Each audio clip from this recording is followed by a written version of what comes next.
ओम नमः शिवाय। पवित्र श्रावण महीने की कथा व महात्म 18वां अध्याय।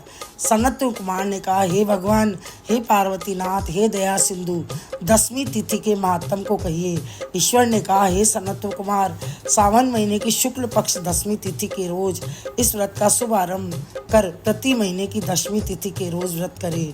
इस तरह 12 महीने उत्तम व्रत कर सावन शुक्ल 10वीं के दिन उद्यापन करे। इस व्रत को राजपुत्र राज्य की आशा से, कृषक खेती के वास्ते, वैश्य पुत्र वाणिज्यार्थ, गर्भिणी स्त्री पुत्र प्राप्त्यर्थ, प्राणी मात्र धर्म अर्थ काम और सिद्धि के वास्ते, कन्या पति के वास्ते, श्रेष्ठ ब्राह्मण यथार्थ यज्ञार्थ, रोगी आरोग्यतार्थ, अधिक समय प्रदेश में रहने पर पति के आवागमनार्थ पत्नी व्रत करे। इसमें और दूसरे कामों में आशा 10वीं व्रत करे। जिसके द्वारा जिसे दुख हो वह सावन शुक्ल 10वीं की रात को नहाकर अर्चन कर व्रत करे। रात में दिशाओं में फूल पल्लव चंदन या यव किसान आदि घर के प्रांगण में देवों को लिखकर शास्त्र तथा वाहन सहित स्त्री चिन्ह द्वारा चिन्हित कर घी निर्मित नैवेद्य दे, अलग अलग दीपक दे।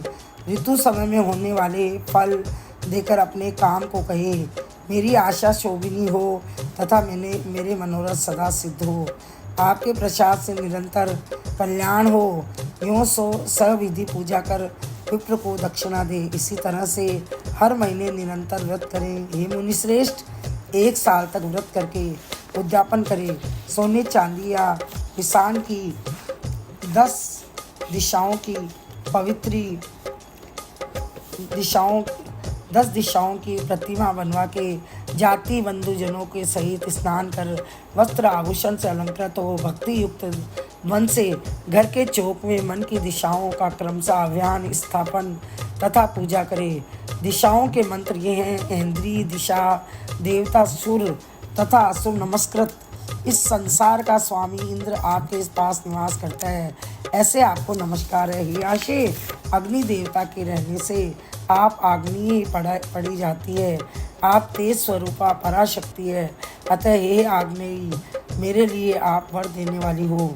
इसे विधान द्वारा अर्चन तथा क्षमापन कर प्रणाम करे। मित्रों तथा इष्ट बंधुओं सहित भोजन करे। हेतात, इस तरह आदर से जो 10वीं का व्रत करता है वह स्वेच्छा अनुसार सब इच्छा प्राप्त कर लेता है। इस सनातन व्रत को निश्चित रूप से स्त्रियां करती है।